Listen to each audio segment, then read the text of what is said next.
ये आकाशवाणी है। प्रस्तुत है कार्यक्रम सुर्खियों में। इसके अंतर्गत सुनिए वाराणसी में विकास और बुनियादी ढांचे से जुड़ी परियोजनाओं की शुरुआत पर चर्चा।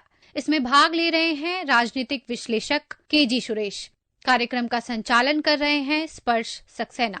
सुरेश जी, आकाशवाणी में आपका बहुत बहुत स्वागत है। जी धन्यवाद, नमस्कार। सबसे पहले हम आपसे जानना चाहेंगे कि कौन कौन सी परियोजनाओं का आज उद्घाटन हुआ और क्या उनकी लागत थी कुल। प्रधानमंत्री जी ने आरजे शंकर नेत्र अस्पताल का उद्घाटन किया। यही नहीं, लाल बहादुर शास्त्री अंतर्राष्ट्रीय हवाई अड्डा है वाराणसी में। किसी समय में वहां से वाराणसी शहर तक पहुंचना बहुत कठिन होता था, लेकिन आज इतने एक्सप्रेस वे बना दिए हैं, हाईवे बना दिए हैं, जिससे आज बहुत आसानी से आप पहुंच सकते हैं। लेकिन उस हवाई अड्डे का भी जो विकास है, उसके नए रनवेज शुरू करने का, हवाई पट्टी उसमें जो है विकास करने का, उसके लिए 2870 करोड़ रुपए उन्होंने उस पर आज उसका काम शुरू किया है। यही नहीं, साथ ही वहीं से आपने आगरा हवाई अड्डे का 570 करोड़ का जो है सिविल ऑन्क्लेव, नागरिकों को रहने के लिए उन्होंने व्यवस्था किया है। तो दूसरी तरफ जो है दरभंगा हवाई अड्डे में 910 करोड़ का उन्होंने व्यवस्था किया है, और बागडोगरा एयरपोर्ट में भी 1550 करोड़ का कार्य का आपने उद्घाटन किया। यही नहीं, रीवा मध्य प्रदेश में जो हवाई अड्डा बना है, और इसमें भी रीवा में जो नए टर्मिनल बिल्डिंग है, और अंबिकापुर में जो मां महामाया हवाई अड्डा है, और जो सरसवा हवाई अड्डा है, ये 220 करोड़ का आपने आज काम का जो है न सिर्फ आपने जायजा लिया बल्कि उसका उद्घाटन भी किया। यानी कि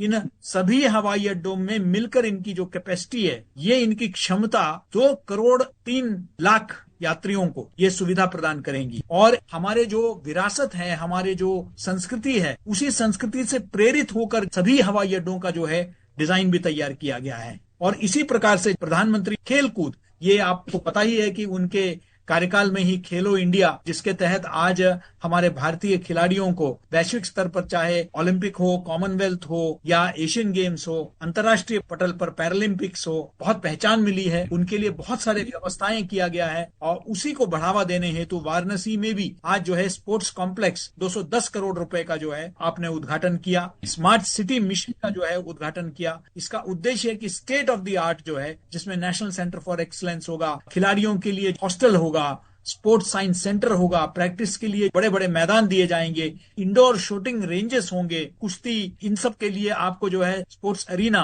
और यही नहीं, लगभग 100 कमरों वाला गर्ल्स एंड बॉयज के लिए हॉस्टल भी और पब्लिक पैविलियन भी जो है लालपुर में भीमराव अंबेडकर स्पोर्ट्स स्टेडियम। यही नहीं, पर्यटन, क्योंकि पर्यटन बहुत आवश्यक है आर्थिक विकास के लिए। इस दृष्टि से वाराणसी से सटा हुआ सारनाथ है, यहाँ आप कई प्रोजेक्ट्स का, जिनमें आपके जो पेडेस्ट्रियंस है, यानी कि पैदल यात्री जो चलते हैं, उनके लिए बहुत ही, क्योंकि विदेशों से आपको पता है कि सारनाथ में खासकर बौद्ध राष्ट्रों से बहुत सारे पर्यटक और तीर्थयात्री आते हैं, उनके सुविधा के लिए फ्रेंडली स्ट्रीट्स होगा, सीवरेज के नए लाइंस जो है उसकी व्यवस्था होगी, ड्रेनेज को और बेहतर करने की कोशिश है, और वेंडिंग कार्ट्स, यानी कि वहां हमारे खान पान के जो सामग्री है, हमारे हैंडीक्राफ्ट के जो है, उनको प्रोत्साहित करने हेतु वहां डिजाइनर वेंडिंग कार्ड्स का भी जो है उद्घाटन होगा। और यही नहीं, बाणासुर मंदिर में, गुरुधाम मंदिर में सौंदर्यीकरण के लिए और इनके पुनर्विकास के लिए, खासकर जो वहां पार्क बने हुए हैं, उसके भी जो है आपने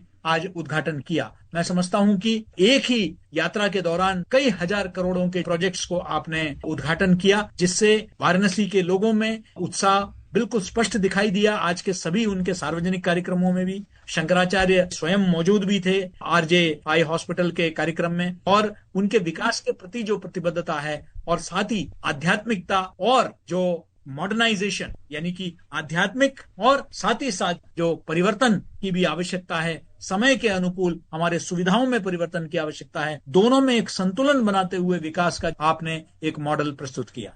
अगर स्वास्थ्य सेवाओं की बात करें, आज प्रधानमंत्री ने शंकरा नेत्रालय का उद्घाटन किया है, और उन्होंने साथ में ये भी कहा कि काशी जो है मेडिकल हब बन रहा है एक तरीके से। तो पूर्वांचल और लोकल स्वास्थ्य सेवाओं की स्थिति जो है कैसे सुधरेगी इससे? बिल्कुल, इसमें कहीं कोई दो राय नहीं है। देखिए, शंकरा नेत्रालय में खासकर महिलाओं के लिए, बुजुर्गों के लिए फ्री कंसल्टेशन का जो है व्यवस्था की गई है। आपको पता ही है कि एनडीए सरकार ने जो आयुष्मान योजना किया था, उसके तहत कई करोड़ों के कठिन से कठिन जो सर्जरीज हैं, जो बहुत महंगे आते थे, वो आम आदमी के लिए भी आज वो सुविधा उपलब्ध है निजी अस्पतालों में। तो इसी प्रकार जो है शंकर नेत्रालय का भी आंखों के लिए पूरे पूर्वांचल के लिए जो समस्याएं होती थी आंखों को लेकर, एक सुपर स्पेशलिटी शंकर नेत्रालय का पूरे भारतवर्ष में पहचान है। उसकी जब शाखा आज वाराणसी में खुला है तो उसका लाभ जो है खासकर उस क्षेत्र में मोतियाबिंद, कैटरैक्ट, इस सब को लेकर वहां बहुत बड़े संख्या में लोग परेशान थे। और इस नेत्रालय के खुलने से खासकर ग्रामीण क्षेत्रों के, शहरों में तो देखिए आपको पता ही है कि कुछ कुछ सुविधाएं निजी क्षेत्र में रहता है, लेकिन शंकर नेत्रालय के आने से जो है ग्रामीण क्षेत्रों में गरीब परिवारों के लोगों को बहुत लाभ मिलेगा। हवाई अड्डों के विस्तार पर अगर बात करें तो ये रनवे का विस्तार हो या फिर नया टर्मिनल बनाने की बात हो, तो वाराणसी की कनेक्टिविटी और आर्थिक विकास के लिए ये इतना महत्वपूर्ण क्यों है और क्या क्या बदलाव आएंगे, खास तौर पर जब हम पर्यटन का क्षेत्र देखते हैं? हवाई चप्पल से हवाई यात्रा का प्रधानमंत्री का एक सपना था कि हवाई चप्पल पहनने वाला व्यक्ति भी जो है हवाई यात्रा कर सके। और आप आज दिल्ली से लेकर किसी भी हवाई अड्डे में जाएंगे, आपको वो स्थिति दिखाई देती है जहां हम लोग कभी अपने बचपन में हवाई यात्रा को समझते थे कि जीवन में एक हवाई यात्रा कम से कम होना चाहिए, ये एक सपना होता था। हमारे तो माता पिता कभी हवाई यात्रा कर ही नहीं पाए, वो इतना महंगा होता था और एक साधारण परिवार के लिए वो संभव नहीं था कि वो हवाई यात्रा निम्न मध्यम वर्ग या मध्यम वर्ग के परिवार के लिए। लेकिन आज रेलवे स्टेशन जैसे भीड़ आपको हवाई अड्डों में दिखाई देता है। जिस तरीके से ओपन स्काई पॉलिसी के अंतर्गत इतनी कंपनियां खुल गई है, जिसके चलते जो है आज आम आदमी जो है वो जैसे ट्रेन और बसों की यात्रा करता था, वैसे ही आज हवाई जहाज की यात्रा कर रहा है। और वाराणसी जिस तरीके से सुविधाएं बढ़ी है, वहां जिस तरीके से काशी कॉरिडोर का मैंने जिक्र किया, जिस तरीके से बाबा विश्वनाथ के दर्शन के लिए पूरे देश भर से भीड़ उमड़ आती है, उनके लिए ये बहुत ही आवश्यक हो गया था कि वहां जो है कितनी भी ट्रेनें चलती हो, लेकिन वहां लाखों लोगों का रोज का आना जाना है। तो उस हवाई अड्डे का विकास बहुत ही आवश्यक था। बहुत सारे सुविधाओं के चलते जो है एक प्राचीन और अर्वाचीन का जो एक संगम आपको दिखाई देता है वाराणसी में, उसको जरूर इससे बहुत बढ़त मिलेगी।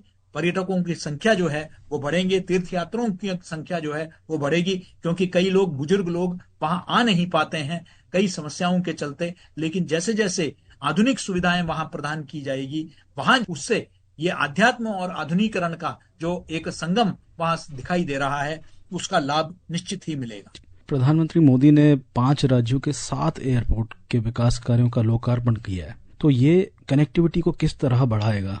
बहुत आवश्यक है। आज के समय में हम देख रहे हैं कि युवा पीढ़ी हो या बुजुर्ग हो, चाहे प्रोफेशनल लोग हों, वो आज अपना समय व्यर्थ नहीं करना चाहते हैं और लोग चाहते हैं कि जल्दी से जल्दी अपने जो भी गंतव्य स्थल है वहां वो पहुंचे। ट्रेन में भी अब सुविधाएं काफी बढ़ गई है, कई वंदे भारत प्रधानमंत्री ने जो है शुरुआत की, लेकिन इसके बावजूद भी आज लोगों का आवाजाही वो इतनी बढ़ गई है कि आज चाहे हाईवे हो, एक्सप्रेस वे हो, कनेक्टिविटी जो है वो विकास का मैं समझता हूं कि सबसे महत्वपूर्ण स्तंभ है। इसलिए उस दृष्टि से कनेक्टिविटी, लोग 1-2 घंटे का भी समय हो, मुंबई और बंगलोर जैसे शहरों में अब हम एयर टैक्सी की बात कर रहे हैं, यानी कि हम किस तरीके से एक शहर के अंदर ही जो है किस तरीके से हम व्यवस्थाएं कर सकते हैं। दिल्ली में भी नया हवाई अड्डा जो है दिल्ली एनसीआर में बन रहा है। इसलिए लगातार अंतर्राष्ट्रीय स्तर पर जो पर्यटक आते हैं, राष्ट्रीय स्तर पर आते हैं, उन सभी की दृष्टि से भी, व्यापार और व्यवसाय की दृष्टि से भी आज लोग अपने समय बचाने के लिए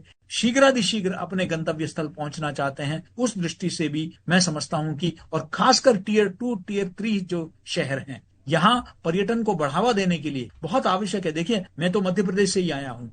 रीवा में जिस तरीके से व्हाइट टाइगर सफारी है, रीवा में ऐसे बहुत सारे जल प्रपात है, बहुत झरने हैं जो पूरे रीवा क्षेत्र में जहां पर्यटन को बढ़ावा मिल सकता है। लेकिन दूरी के कारण लोग जो है ट्रेन में जाने में संकोच करते हैं। लेकिन इस हवाई अड्डे के विस्तार के साथ न सिर्फ आसपास के प्रदेश, उत्तर प्रदेश और बाकी जगह के लोग आएंगे, अभी तो पूरे भारतवर्ष से जो है लोग रीवा की तरफ भी जाएंगे। वे सिर्फ पहले जब भोपाल और ग्वालियर जाते थे, वैसे ही रीवा का विकास होगा। आगरा आप देखते हैं पहले से ही एक लोकप्रिय केंद्र रहा है पर्यटन का, ताजमहल और वहां के किले की वजह से, और पास में ही मथुरा वृंदावन है। तो मैं समझता हूं कि उस दृष्टि से भी आगरा हो, रीवा हो, जितने भी हवाई अड्डों का विकास किया जा रहा है, उससे सबसे बड़ी बात यह है कि स्थानीय युवाओं को जो है रोजगार के अवसर खुलेंगे, बहुत सारे व्यवसायियों को बहुत नए, वहां एयरपोर्ट बनेगा तो टैक्सियां चलेंगी तो होटल्स खुलेंगे, हॉस्पिटैलिटी इंडस्ट्री सेक्टर को जो है बढ़ोतरी, पूरी इकोनॉमी उसके आसपास रिवॉल्व करती है। जी जी, आर्थिक व्यवस्था में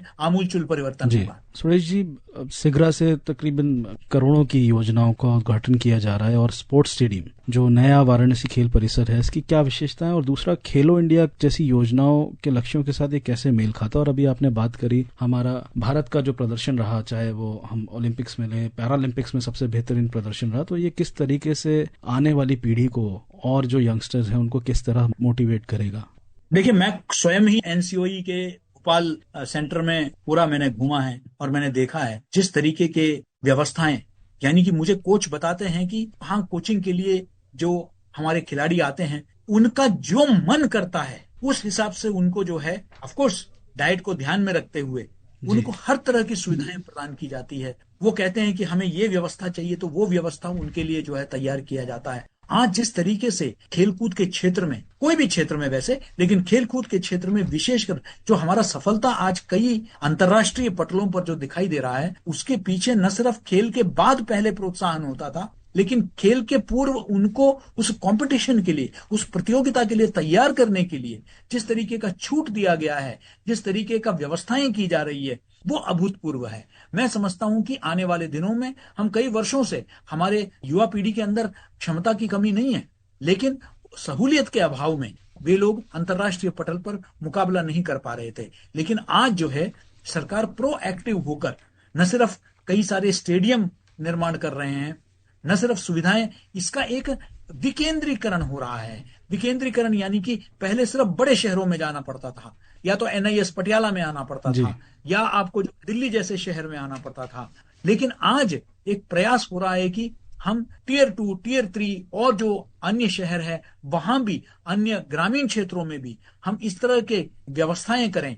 और खेलो इंडिया जैसे पूरा एक आंदोलन, मैं इसको कहूंगा, इसको योजना नहीं कहूंगा, इसका उद्देश्य है कि पहले कहते थे कि हम पढ़ोगे लिखोगे, बनोगे नवाब, खेलोगे कूदोगे, होगे खराब, लेकिन अब खराब नहीं होना है। खेलोगे कूदोगे तो भी आप नवाब बनोगे। आपके अंदर वो क्षमता जो है पैदा करने के लिए, और वो सिर्फ क्रिकेट तक सीमित नहीं है, वो सिर्फ हॉकी तक सीमित नहीं है।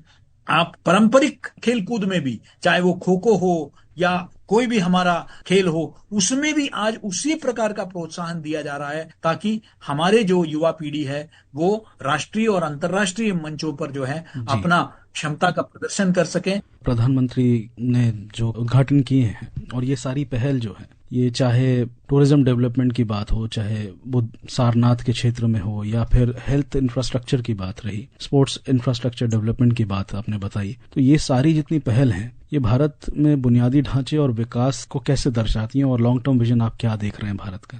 मैं समझता हूं कि जब हमने अमृत महोत्सव मनाया था 2022, तब हमने अपने लिए एक लक्ष्य रखा था 2047 तक हम एक विकसित राष्ट्र बनेंगे। तो ये विकसित राष्ट्र मतलब मात्र एक सामरिक शक्ति के रूप में उभरना नहीं है, एक मिलिट्री सुपर पावर की तरह उभरना नहीं है, अपितु आर्थिक, सामाजिक ऐसा कोई क्षेत्र नहीं होगा जहां हमारा विकास नहीं होगा। तो उसमें ढांचागत जो व्यवस्थाएं हैं वो भी बहुत आवश्यक है, जिसको हम इंफ्रास्ट्रक्चर डेवलपमेंट कहते हैं या अधोसंरचना विकास कहते हैं। ये बहुत जरूरी है। और आज हम देख रहे हैं पिछले कुछ वर्षों में जो विकास हुआ है, चाहे वो सड़क निर्माण हो, भवनों का निर्माण हो, पुल का बनाना हो, या आज नदी का किस तरीके से यातायात के लिए उपयोग किया जा सकता है, या रेलवे का हो और एजुकेशन का हो, हम देख रहे हैं कि एक वर्ल्ड क्लास इंफ्रास्ट्रक्चर, विश्व स्तरीय जो है हम ढांचा हमारे यहाँ भी, पहले हम विदेशों में देखते थे, आज जो हम एक्सप्रेसवे और हाईवे से जाते हैं तो कई बार हमें बड़ा गर्व महसूस होता है कि हम पहले सिर्फ विदेशों में जाते थे तो ये सब देखते थे, लेकिन अपने भारत में भी हम देख रहे हैं कि आज जो है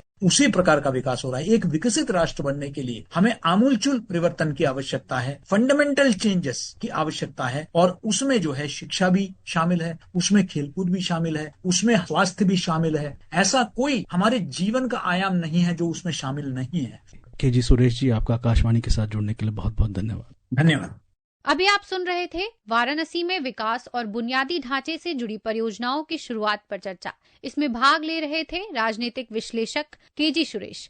कार्यक्रम का संचालन कर रहे थे स्पर्श सक्सेना। ये कार्यक्रम आकाशवाणी के समाचार सेवा प्रभाग द्वारा प्रस्तुत किया गया। इसे आप हमारे mobile app news on AIR और YouTube channel news on AIR official पर भी सुन सकते हैं। इस कार्यक्रम के संबंध में अपनी प्रतिक्रिया आप हमें ईमेल या व्हाट्सएप के माध्यम से भेज सकते हैं।